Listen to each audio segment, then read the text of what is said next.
La amarga lucha entre árabes y judíos por el control de Tierra Santa ha causado un tremendo sufrimiento en Oriente Próximo durante generaciones.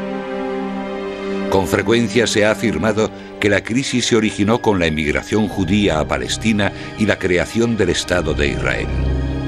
No obstante, la raíz del conflicto hay que buscarla mucho antes, en el doble juego británico durante la Primera Guerra Mundial. Se trata de una historia de intrigas entre imperios rivales, de estrategias erróneas y de cómo las promesas opuestas, hechas a árabes e israelíes, crearon un legado de enfrentamientos que determinarían el destino de Oriente Próximo.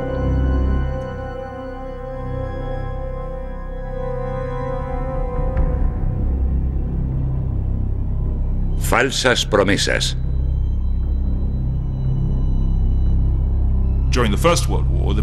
Durante la Primera Guerra Mundial, los británicos, los franceses y los rusos quisieron repartirse el Imperio Otomano para compensar su ambición imperialista. Los que salieron mal parados fueron los turcos, los árabes y todo el que se interpuso en el camino. Desde luego la semilla se plantó entonces, ya que fueron los británicos quienes prometieron a los árabes la independencia por una parte y una patria judía por otra. Y era imposible que ambas ofertas no chocaran entre sí. Los británicos hicieron promesas a todo aquel que podía serle de ayuda, sin pensar en las consecuencias. Así que la duplicidad británica, el doble juego, contribuyó en gran medida a perpetuar el conflicto de Palestina.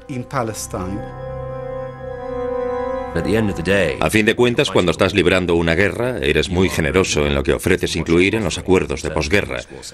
Cuando te sientas a la mesa de negociación una vez terminada la guerra y debes cumplir las promesas hechas, tienes que decidir qué te interesa y qué no.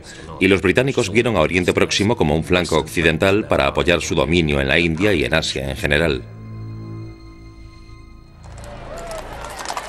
La historia de la implicación británica en Oriente Próximo y la consecuente lucha entre árabes y judíos empieza en el pasado colonial británico. A principios del siglo XX, el rey Eduardo VII reinaba en un vasto imperio con intereses en el mundo entero. La India fue cobrando cada vez más importancia porque era el segundo pilar del dominio británico en el mundo. Poder desplazar al ejército indio era muy importante para extender los intereses e influencia británicos por todo el mundo. Y el canal de Suez era, por supuesto, la vía rápida para hacerlo. Era muy importante para la posición geopolítica británica mantener libre y seguro el canal de Suez.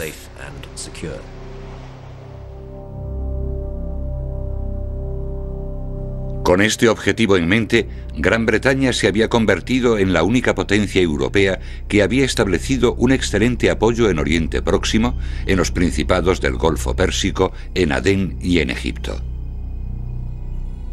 Gran Bretaña había arrebatado Egipto al Imperio Otomano Turco en 1882 y cuando lo transformó en protectorado en 1944, El Cairo se había convertido en el centro del poder británico en Oriente Próximo. La presencia de tropas imperiales en la región era de vital importancia estratégica, porque el Imperio Otomano, gobernado por el sultán Mohamed V, era aliado del muy temido enemigo británico, Alemania. Junto con el Imperio Austrohúngaro, esas naciones constituían las potencias centrales, y en la parte contraria se hallaban los tres aliados, Gran Bretaña, Francia y Rusia. Desde la capital otomana, Constantinopla, en Turquía, el sultán gobernaba el último de los grandes imperios islámicos. Llevaba décadas al borde de la desintegración. Sin embargo, el destino del Imperio Otomano iba a sellarse por el estallido de la Primera Guerra Mundial en agosto de 1914.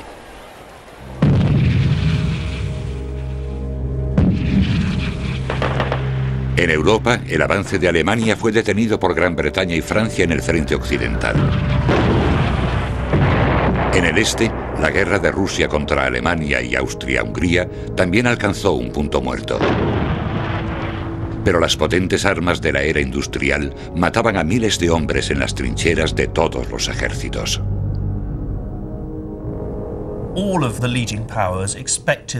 Todas las potencias implicadas esperan que la guerra termine en cuestión de meses.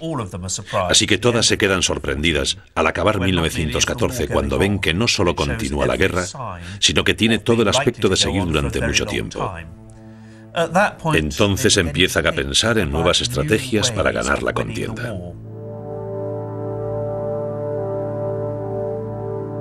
El primer ministro británico, Asquith, comprendió que debido al punto muerto en Europa era esencial ampliar el conflicto. Junto con el ministro de Asuntos Exteriores, Lord Grey, el ministro de Guerra, Lord Kitchener, y el primer Lord del Almirantazgo, Winston Churchill, ideó una compleja estrategia para debilitar a las potencias centrales. Era una guerra mundial y los británicos veían a Oriente Próximo en un contexto mundial. Los británicos siempre tuvieron inclinación hacia las maniobras secundarias, utilizando el eufemismo popular, hacia la estrategia indirecta, el ataque al enemigo con golpes bajos, como Churchill lo llamaba, y el objetivo de ese golpe bajo iba a ser Turquía. El plan secreto de Gran Bretaña entrañaba, por una parte, una maniobra militar de distracción y por otra el uso taimado de la diplomacia mediante el soborno, la subversión y el doble juego. Todos esos recursos se centraron en el eslabón más débil del enemigo, el Imperio Otomano Turco. La diplomacia en general siempre ha utilizado el secretismo, pero no está muy claro dónde acaba la discreción y empieza la conspiración. Y durante el periodo transcurrido hasta el inicio y durante la Primera Guerra Mundial, hubo intensas rondas de negociaciones y charlas entre las principales potencias imperiales. Entre los franceses, los rusos y los británicos en concreto, a las que se sumaron también los italianos para debatir qué harían cuando terminase la guerra y el Imperio Otomano se desintegrase. El gobierno británico esperaba que al llegar a un acuerdo sobre el botín de guerra, se reforzaría la alianza contra las potencias centrales. Entre los aliados, Rusia llevaba tiempo buscando una salida al Mediterráneo. En un tratado secreto acordado en marzo de 1915, Gran Bretaña y Francia ofrecieron lo que deseaba el zar, un premio de vital importancia geopolítica, Constantinopla. Era su enclave vital hacia el mundo entero y el Mediterráneo, y es precisamente lo que británicos y franceses habían tratado de evitar que obtuvieran los rusos. Así que se trata de un cambio radical de opinión. Británicos, franceses y rusos llegan a un acuerdo sobre algo que hasta entonces era casi inconcebible. El rey Víctor Emmanuel de Italia fue otro objetivo para el soborno. Gran Bretaña, Francia y Rusia trataron de tentar a Italia, estado progermano, para que se uniese a los aliados. En abril de 1915, un tratado secreto ofrecía a Italia una parte sustancial de las posesiones otomanas en Anatolia. Una vez más, otra potencia entra en la ecuación y se le ofrece una expansión territorial que, en circunstancias normales, habría sido del todo inconcebible. El soborno funcionó. Italia se unió a los aliados y declaró la guerra a las potencias centrales en agosto de 1915. Pero la estrategia británica para debilitar a sus enemigos a través del Imperio Otomano también necesitaba la subversión. Utilizando la oposición interna para socavarlo y quizás incluso destruirlo, Gran Bretaña recurrió a un nuevo movimiento que se extendía por el imperio: el nacionalismo. Nacionalismo en el sentido de creer que hay pueblos con una clara identidad cultural y que esos pueblos deberían vivir independientes. Esa idea se propagó a Oriente Próximo y a otras partes del mundo en la última parte del siglo XIX, y ese fue el comienzo del nacionalismo turco en el Imperio Otomano. Y llegó al punto álgido cuando el Partido de los Jóvenes Turcos tomó el poder mediante un golpe en 1908 y empezó a imponer su lengua y cultura a los árabes del imperio.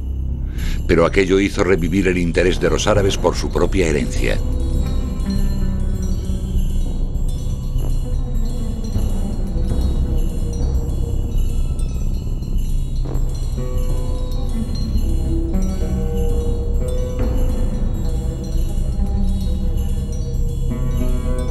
Mil años antes, los árabes habían traído los avances técnicos y la literatura de Oriente a Occidente, y su religión, el Islam, se había extendido por gran parte de Asia, el norte de África y el suroeste de Europa. La idea de recuperar esa grandeza histórica había permanecido en el espíritu de los intelectuales árabes. Cuando empezó la Primera Guerra Mundial, el antagonismo entre árabes y turcos aumentó.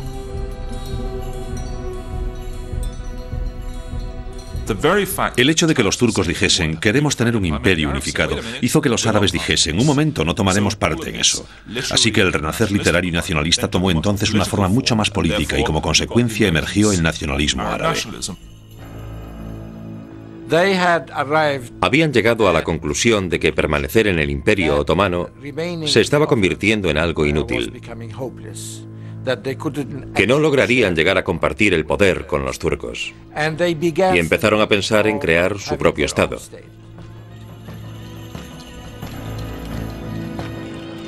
En el verano de 1915, el espionaje británico confirmó que el movimiento nacionalista árabe era la cuña que el gobierno buscaba. Gran Bretaña y su aliada Francia enviaron emisarios para sondear a los líderes árabes.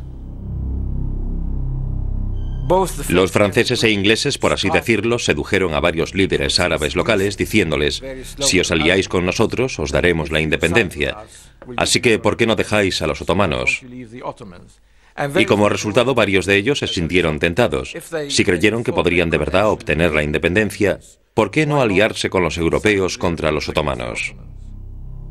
El objetivo era tentar a los árabes para que se rebelasen contra sus gobernantes otomanos y crear una distracción que comprometería a las potencias centrales en Oriente Próximo. Irónicamente, el estímulo para tal distracción había partido no de Londres, sino del mundo árabe. En Hiyaz, en Arabia Occidental, el jerife Hussein, su gobernante, deseaba extender su dominio político y geográfico. Creía que quizás podría conseguirlo con ayuda de los británicos. A su vez, a los británicos les impresionó el abolengo de la familia del jerife Hussein, que era guardiana de los lugares sagrados del Islam. Se denominan a sí mismos hachemitas. Es la dinastía hachemita porque esa es la familia o tribu del profeta Mahoma. Eran los Bani Hashem, los hijos de Hashem. Así que Hussein era el líder de los hachemitas, era el guardián de la Meca y la Medina. Y aunque cooperó con los otomanos antes de la Primera Guerra Mundial, vio que era su oportunidad. Una oportunidad también para los británicos que vieron en el apoyo al jerife Hussein una forma de amenazar el dominio otomano sobre el califato, la autoridad política del mundo islámico. Los británicos, debido a que luchaban contra los otomanos, y los otomanos afirmaban ser los verdaderos representantes del Islam, buscaban una fuerza contra los otomanos, y esa fuerza era el jerife Hussein, que era descendiente del profeta. Pero el jerife Hussein hablaba de liberar los territorios árabes, de construir un nuevo Estado. Quería ser rey de todos los árabes, no solo de los de Arabia. En julio de 1915, el jerife Hussein hizo llegar un mensaje al alto comisario británico en El Cairo, Sir Henry McMahon, en el que le ofrecía un nutrido ejército árabe contra los otomanos a cambio del apoyo británico a la independencia árabe. En la posterior correspondencia secreta entre los dos hombres, al jerife se le dio a entender que podía esperar el apoyo británico para conseguir algunos de sus deseos, en caso de una derrota otomana. Esta carta del 26 de octubre de 1915 esbozaba los principales puntos del acuerdo. El documento en cuestión está lleno de ambigüedades. No hay duda alguna. La cuestión es si Hussein se da cuenta de ello. En mi opinión, sí lo capta. En otras palabras, que no tiene una venda ante los ojos, porque es perfectamente consciente de que si quiere crear un imperio árabe moderno, va a necesitar mejoras logísticas y económicas. Y eso solo puede proceder del mundo exterior.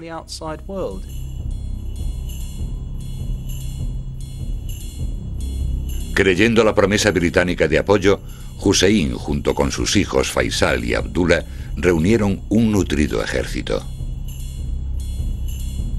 El nuevo ejército estaba capitaneado por el joven y carismático Faisal, que había entusiasmado a las masas árabes en la búsqueda de la independencia árabe.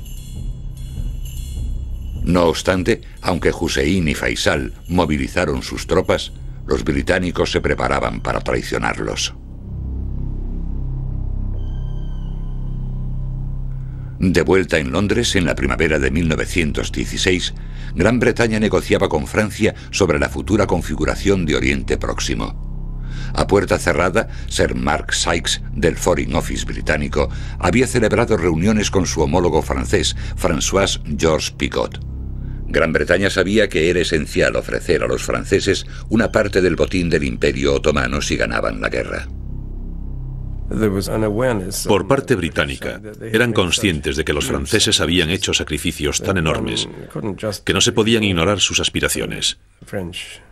Y los franceses estaban decididos a llevarse su parte histórica de Levante. Sobre un mapa de Levante, Sykes y Picot delimitaron personalmente las áreas que deseaban tener bajo su control. Su acuerdo secreto significaba en la práctica el reparto de Oriente Próximo. En el área A, para los franceses, y el área B, para los británicos, los imperialistas pretendían ejercer el poder de forma indirecta. Nombrarían consejeros y se harían cargo de las finanzas en sus respectivas zonas de influencia. Después había una zona coloreada de azul que iba a estar controlada indirectamente por Francia. En ella se incluía lo que por entonces se denominaba Gran Siria, donde los franceses siempre habían tenido intereses comerciales y religiosos. En cuanto al área de color rosa, conocida como Irak, con sus puertos estratégicos, ferrocarriles y petróleo, iba a estar bajo dominio británico. El área de color amarillo representaba Palestina y se consideró como zona internacional, salvo Haifa.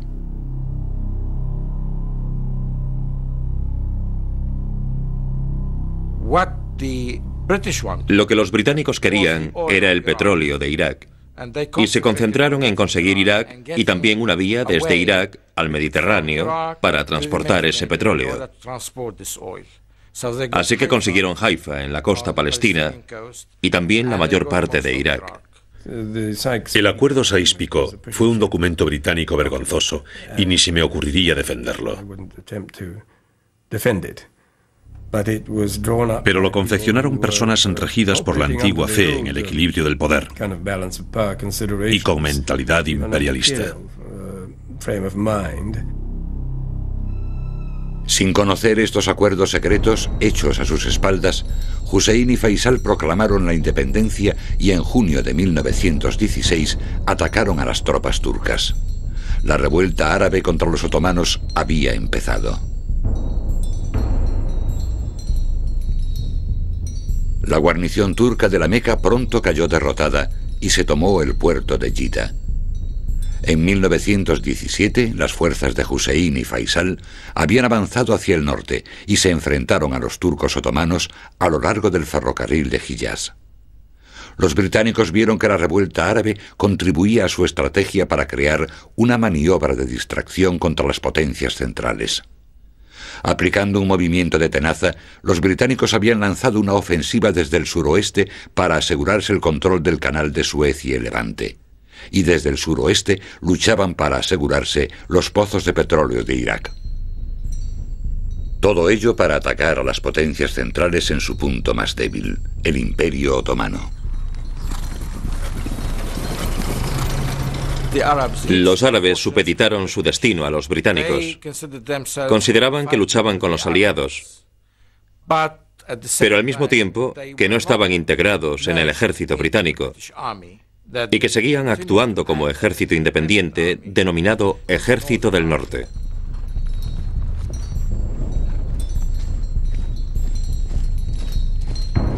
Mientras el ejército árabe avanzaba hacia el norte, el general británico Allenby había cruzado el canal de Suez y en la primavera de 1917 sus tropas habían llegado a la frontera de Palestina.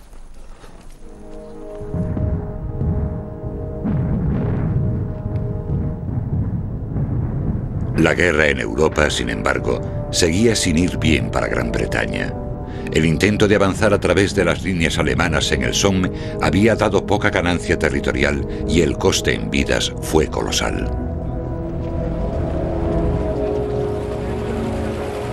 En Londres había habido un cambio de liderazgo.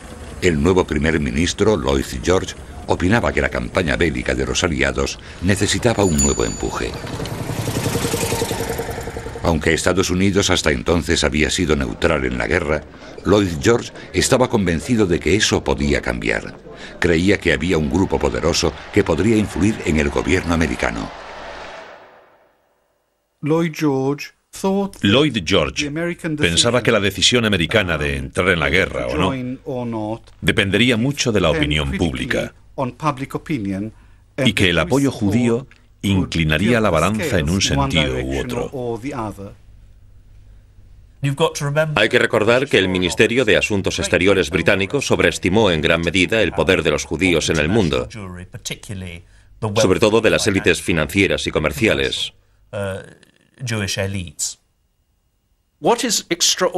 Lo que es extraordinario sobre esta situación es que, sobre todo los británicos, veían al mundo judío como una entidad monolítica colectiva, y con esa idea en mente, consideraban que la intervención de los judíos en la guerra podría ser muy importante. Otro factor sorprendente era que desde el punto de vista de los aliados, esa entidad colectiva monolítica era pro-alemana. Muchos judíos de las altas esferas de la sociedad alemana poseían muy buenos contactos en el Ministerio de Asuntos Exteriores del Kaiser. Un nuevo movimiento nacionalista judío, el sionismo, también había logrado establecer su sede en Berlín. El sionismo se había originado en la década de 1880, después de que Theodor Herzl publicase un libro que defendía las virtudes de un Estado judío. El libro causó sensación entre los intelectuales judíos de Alemania, Austria y Rusia, que compartían la indignación de Herzl ante el incremento del sentimiento antijudío.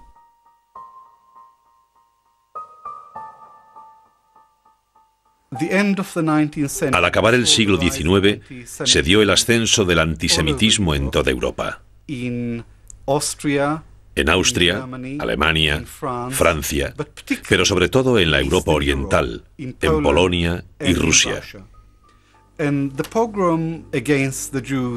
pogromo contra los judíos en Rusia dio lugar a la creación de las asociaciones de simpatizantes de Sion en varias ciudades rusas que empezaron a promocionar, financiar y apoyar la colonización, la inmigración a Palestina.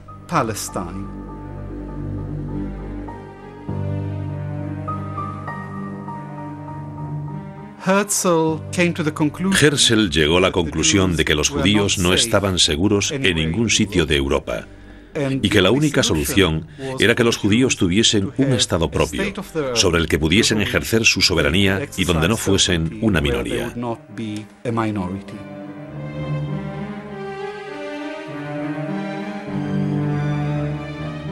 Lo que también había dado atractivo al sionismo era lo bien que casaba con las aspiraciones históricas judías. Diseminados por todo el mundo desde la destrucción del Templo de Jerusalén en el siglo I después de Cristo, muchos judíos habían acariciado la idea de regresar un día a la que las Escrituras les había dicho que era la tierra prometida. De hecho, ya había establecida una pequeña comunidad de judíos autóctonos en Palestina. Pero, aun cuando algunos judíos europeos empezaron a establecer asentamientos a lo largo de finales del XIX, el conjunto de la comunidad judía en 1914 constituía solo el 8% de la población.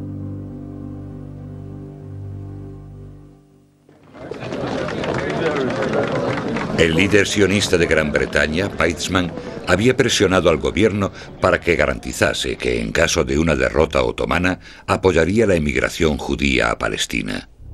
A principios de 1917, la creencia de Lloyd George en la influencia judía en el mundo lo convenció de que el sionismo era otro movimiento nacionalista al que había que integrar en la causa aliada. En marzo, Mark Sykes empezó a negociar con Weizmann. Las personas como Mark Sykes tenían metido entre ceja y ceja que los judíos siempre velaban unos por otros y buscaban su propio interés. Y si ese interés, como les dice Weizmann, es lo que realmente queremos es Palestina, Están dispuestos a creerlo. Están dispuestos a secundarlo. Mientras la negociación con Weizmann continuó en los meses siguientes, la guerra empeoró rápidamente para los aliados.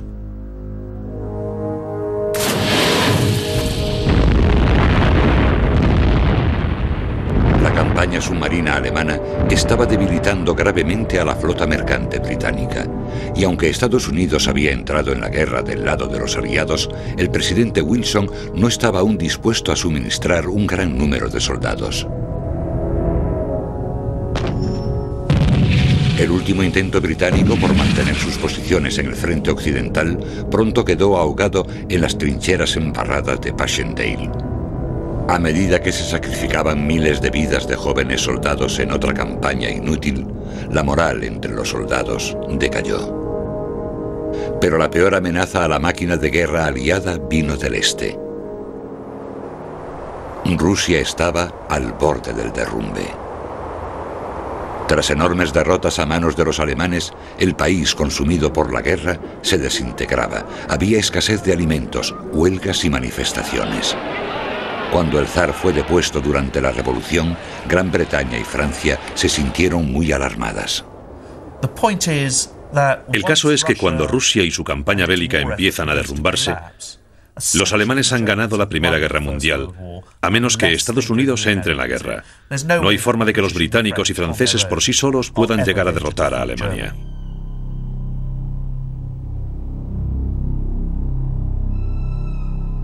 En octubre, el gobierno británico recibió un informe de inteligencia que indicaba que los judíos poseían mucha influencia en la dirección del partido bolchevique, el nuevo movimiento revolucionario que surge como fuerza dominante en Rusia.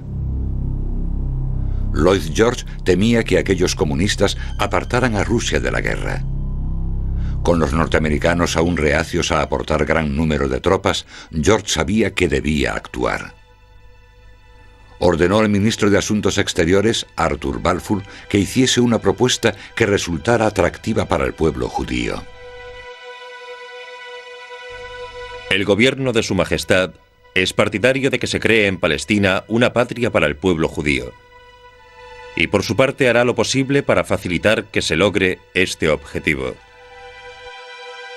La declaración Balfour se presentó el 2 de noviembre de 1917, cuando las fuerzas británicas empezaban a ocupar Palestina. Opino que la declaración Balfour hay que comprenderla no como un gesto idealista, sino dentro de la estrategia imperialista británica. Lloyd George fue el principal promotor de esa declaración, porque creía que ayudaría a los intereses británicos. Pero también fue la primera vez que una destacada potencia europea había dado respaldo oficial al objetivo sionista de transformar Palestina en una patria judía. Con todo, el jerife Hussein había entendido que Palestina se le había prometido como parte de su trato para la independencia árabe. Previendo el enfado árabe sobre la perspectiva de una patria judía en una provincia de mayoría árabe, la declaración Balfour también había afirmado que no se hará nada que pueda perjudicar los derechos civiles y religiosos de las comunidades no judías existentes en Palestina. La declaración, no obstante, parecía implicar que los británicos apoyaban la inmigración judía. Solo había unas 80.000 personas del total de unos 700.000 habitantes de Palestina que eran judías. A los habitantes autóctonos de Palestina se les denominó como habitantes no judíos. A Palestina se la identificó incluso en ese momento como territorio judío. Y al resto no se le reconoció identidad definida. Simplemente eran no judíos. La declaración Balfour era lo que su nombre indica, una declaración. No era un tratado, no era un acuerdo firmado, sino una declaración de apoyo a la creación de una patria para el pueblo judío en Palestina. En realidad, el único tratado que Gran Bretaña había firmado respecto a Palestina fue con los franceses, el acuerdo secreto Sykes-Picot. El 7 de noviembre, pocos días después de la declaración Balfour, los bolcheviques tomaron el poder en Rusia. Lloyd George esperaba que la declaración tendría el efecto deseado de aplacar a los judíos de la plana mayor comunista. ¿Qué es lo que desean como judíos? Palestina. Pero el argumento carece de toda lógica. Es un argumento estúpido, porque esas personas, si pensamos por ejemplo en Trotsky, Zinoviev o Jaffe, algunos de los principales líderes judíos de la Revolución Rusa, la Revolución de Noviembre, eran por supuesto internacionalistas. Había entre 15 y 20 judíos en las altas esferas del partido bolchevique. La mayoría de ellos eran antisionistas. Y después de llegar al poder, poco después de llegar al poder, publicaron una declaración para decir que el sionismo era una conjura capitalista, una idea capitalista. El informe inexacto de la inteligencia sobre el que Lloyd George basó su estrategia iba a tener grandes consecuencias para Gran Bretaña. En pocas semanas, los nuevos dirigentes de Rusia hicieron exactamente lo opuesto a lo que George había esperado.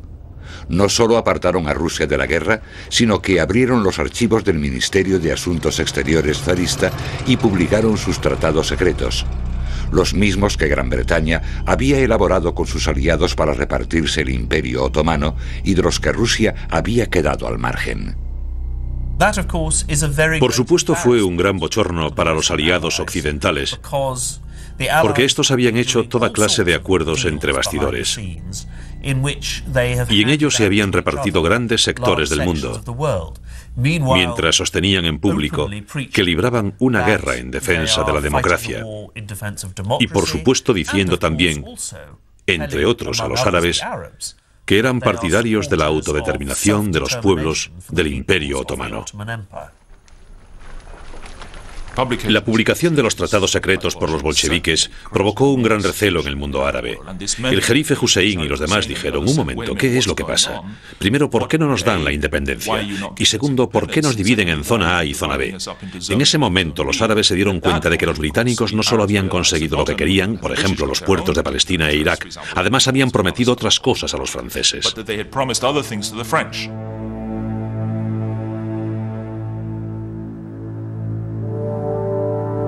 En medio de la confusión y el recelo árabes, el general Allenby entró en Jerusalén a pie, junto con Sykes, Picot y algunas otras figuras destacadas de los aliados. Sus tropas, con dirección británica, habían capturado la Ciudad Santa en diciembre de 1917. Los líderes de la revuelta árabe, no obstante, no estaban presentes.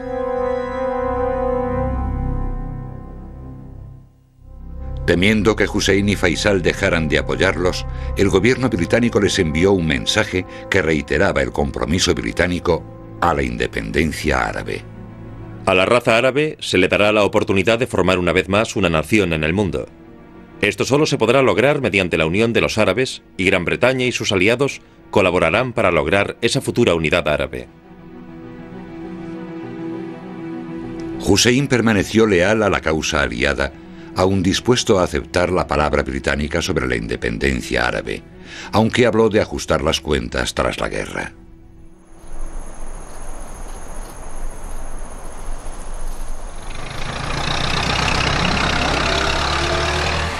En cuanto a Allenby, este continuaba confiando en el apoyo árabe en la guerra contra los otomanos, pero ahora que Jerusalén había sido ocupada por los británicos, hubo quien aprovechó la oportunidad. En abril de 1918, Weizmann y la Comisión Internacional Sionista viajaron hasta Palestina para sentar las bases de una universidad hebrea. Su esperanza era que se convirtiese en el centro intelectual del sionismo. La visita de Weizmann, sin embargo, causó alarma e indignación entre toda la población árabe. Y cuando Weizmann y el gran rabino de Jerusalén se reunieron con el general Allenby, pareció como si Gran Bretaña se dispusiese a cumplir la declaración Balfour.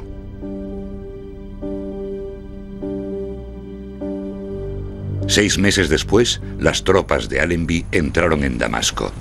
Junto con sus aliados, el ejército norte de Faisal había empujado a las tropas otomanas hacia el norte, a través de Palestina, hacia Siria.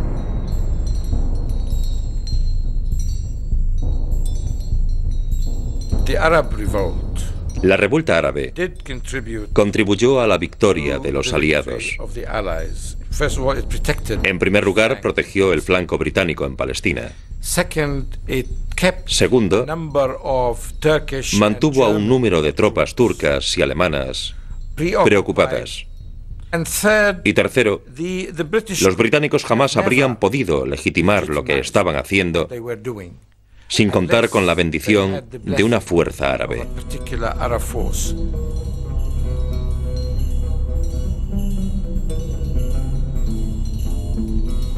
El 3 de octubre, el pueblo de Damasco se unió al desfile victorioso de Faisal. Si iba a hacerse con el poder, sabía que era muy importante hacer sentir su presencia y que el pueblo árabe lo viese como su libertador.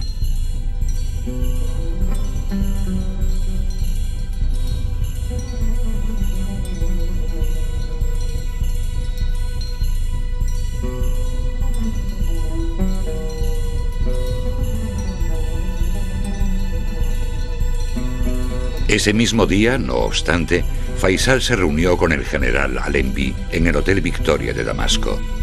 Allenby le advirtió de que su gobierno en Siria sería limitado.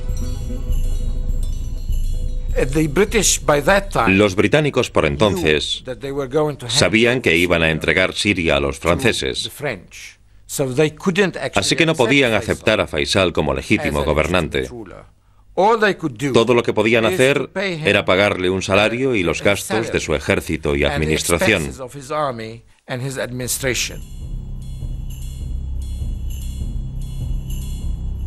Sin amedrentarse ante las advertencias de Allenby, Faisal asumió el título de gobernador de Damasco. Con el apoyo de su padre, el jerife Hussein, empezó a sentar las bases para conseguir su meta de un Estado árabe independiente. El 31 de octubre, los otomanos finalmente cayeron derrotados. Y a las 11 en punto del 11 de noviembre de 1918, las armas guardaron silencio en Europa cuando la guerra con las potencias centrales llegó a su fin.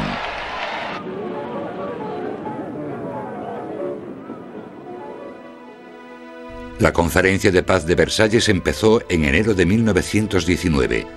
Los representantes de los vencedores aliados, como el primer ministro Clemenceau y el presidente de Estados Unidos, Wilson, se reunieron para decidir qué se iba a hacer con los territorios de los imperios derrotados. Ahora tendrían prioridad las promesas hechas por el gobierno británico.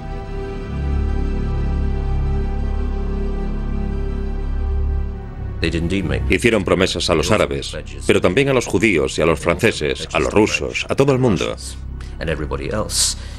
Esos políticos veían el mundo como un imperio. No solo querían repartirse Oriente Próximo, sino también Rusia. Creyeron que era la última gran oportunidad en que las potencias imperiales podrían sentarse y apoderarse de lo que pudiesen, sobre todo porque no había nadie para detenerlas. Pero Gran Bretaña y su antigua aliada, Francia, se opusieron a la idea del presidente americano Wilson acerca de un nuevo orden mundial que apoyaba la autodeterminación nacional. Cuando la independencia parecía posible, cuando parecía que ese principio de autodeterminación, apoyado por los americanos, se le iba a ofrecer a todos los liberados de los antiguos imperios, como el de los Habsburgo y los otomanos, lo que los palestinos pidieron fue un Estado independiente. De hecho, Faisal había acudido desde Damasco para defender la causa árabe. Pero el futuro de Palestina y Oriente Próximo era parte de las promesas británicas a Francia en el acuerdo Sykes-Picot. En la conferencia, la idea de autodeterminación promovida por Wilson se olvidó en lo tocante a la población de Oriente Próximo. Gran Bretaña y Francia se vieron libres para seguir adelante con su acuerdo. Pero, ¿y las promesas que Gran Bretaña había hecho a los judíos respecto a Palestina? El ministro de Asuntos Exteriores, Arthur Balfour, en un memorándum confidencial durante las conversaciones de paz de Versalles con Estados Unidos, Francia e Italia, escribió: Las 4 grandes potencias apoyan el sionismo, y el sionismo, acertado o equivocado, bueno o malo, se asienta sobre tradiciones seculares, en necesidades presentes y en esperanzas futuras, de mucha más importancia que los deseos y prejuicios de los 700.000 árabes que ahora habitan ese antiguo territorio. Podría sonar a cálido apoyo al sionismo. No obstante, en el memorándum de posguerra, Balfour expone un programa mucho más cínico. En lo que respecta a Palestina, las potencias no han presentado directriz alguna que, al menos por escrito, no tengan en mente violar siempre. La Conferencia de Paz de Versalles concluyó el 28 de junio de 1919 con la creación de la Liga de Naciones, la primera institución mundial para la paz y la seguridad. Esta alianza acordó que los territorios árabes y demás, cedidos por el derrotado Imperio Otomano, se administrarían por mandatos. Lo cual significó, en efecto, que a Gran Bretaña y Francia se le dio autoridad para imponer su dominio sobre los territorios árabes.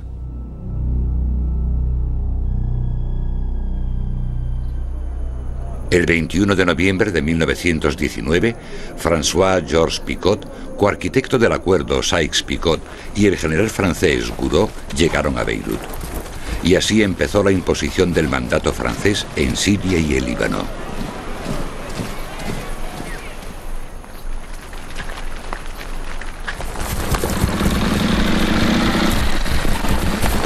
Las fuerzas británicas, que habían ocupado la región desde la expulsión de los turcos otomanos durante los últimos meses de la guerra, traspasaron el poder a los franceses, cumpliendo así su promesa hecha durante la guerra.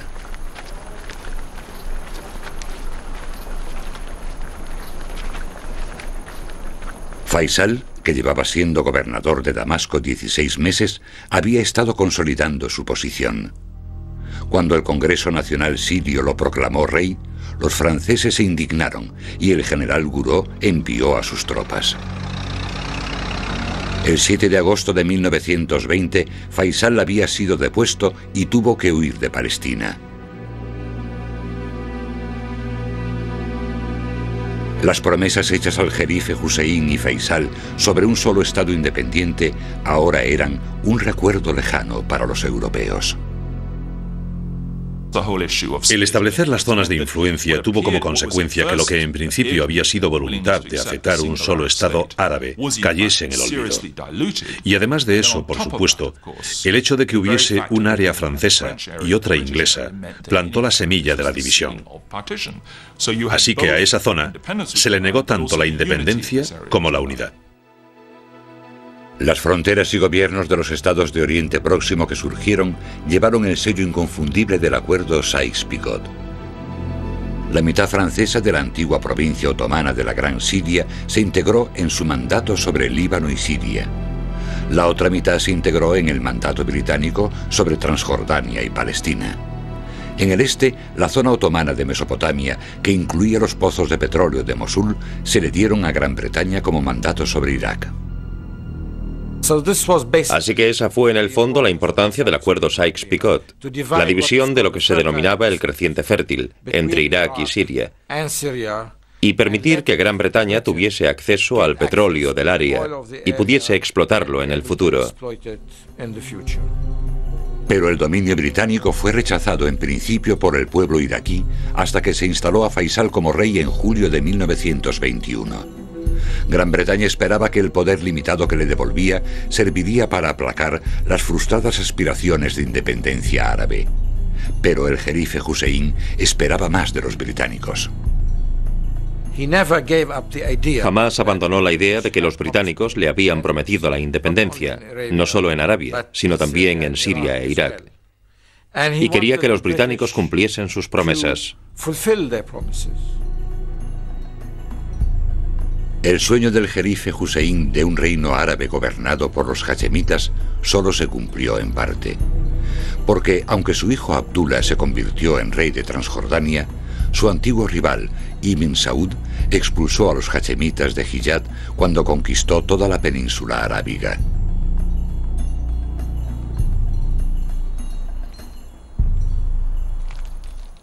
En Jerusalén, Gran Bretaña había establecido un gobierno en la primavera de 1920. No había planes para devolver el poder en Palestina.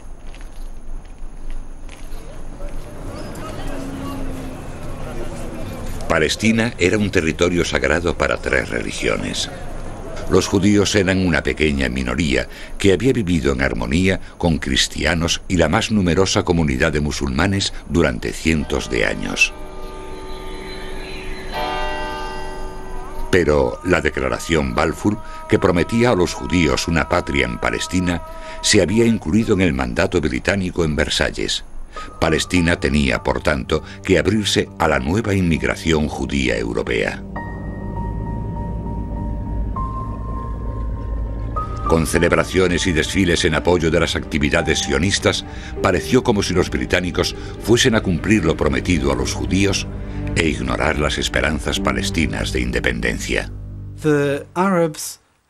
Los árabes tenían argumentos legítimos, pero malos defensores.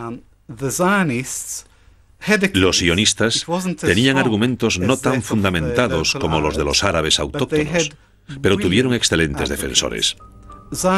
La del sionismo es una de las historias de relaciones públicas más exitosas del siglo XX. Y Weizmann fue ejemplo del tradicional don de los judíos para la defensa y persuasión.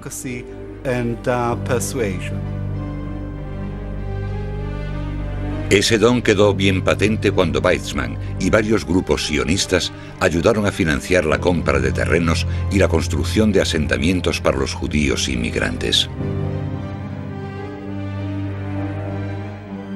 Al mismo tiempo se crearon organizaciones políticas y de seguridad para apoyar a la emergente patria judía. La comunidad árabe de Palestina se sintió indignada.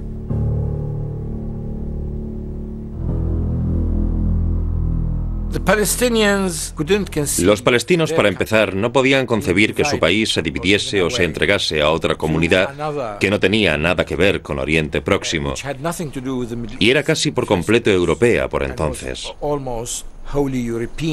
Así que a ellos les parecía absurdo que de 600.000 a 700.000 árabes tuviesen que dejar su tierra, sus hogares, sus pueblos, sus ciudades y entregárselos a una minoría que estaba dispersa por toda Palestina. Y Palestina, después de todo, lleva el nombre de su pueblo, que es el palestino.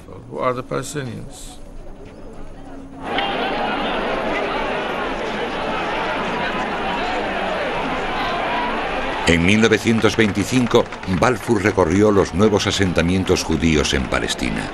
Aunque le recibieron como a un héroe, la inmigración de judíos europeos iba a tener consecuencias imprevisibles para el dominio británico en Palestina. Creo que la declaración Balfour fue uno de los errores más graves de la historia imperial británica. Comprometió a los británicos a apoyar el nacionalismo judío en Palestina después de la guerra y no aportó beneficios inmediatos a Gran Bretaña.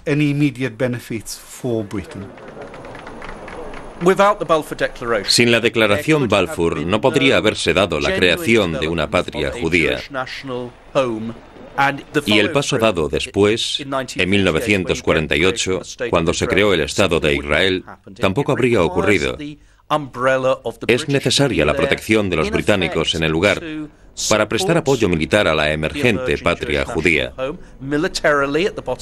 El hecho de que haya soldados británicos y policías británicos allí para proteger a las comunidades judías resulta clave para la situación.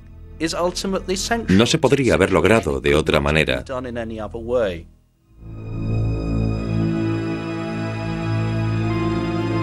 A lo largo de los años 30 y 40, los años de la persecución nazi y el Holocausto, la inmigración judía a Palestina aumentó con rapidez. Pero lo que los árabes consideraban como una incursión extranjera y los judíos como la consecución de unos derechos históricos llevó a la polarización y la violencia. Como respuesta a los actos terroristas de los árabes, Gran Bretaña restringió la inmigración, pero esa medida solo estimuló el terrorismo judío.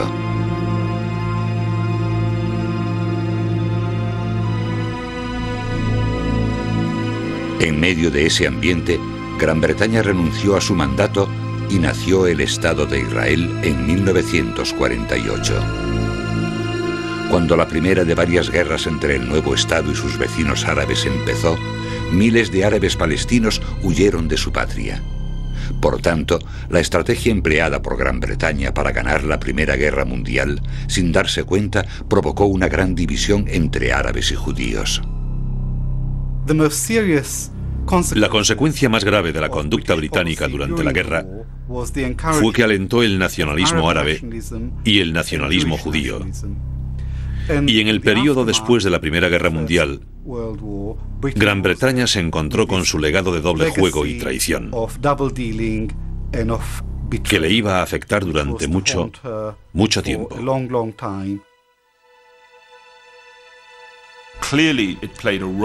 Está claro que contribuyó a dividir el mundo árabe en varios estados al permitir la creación del Estado de Israel y frustrar los deseos árabes. Pero si lo ocurrido en el Sykes-Picot y todo lo demás que pasó en la Primera Guerra Mundial se usa como excusa para los problemas actuales de Oriente Próximo, sería un error. Aunque en efecto la raíz de lo que vemos hoy día desde luego que está en el doble juego de la Primera Guerra Mundial y en las expectativas frustradas de entonces.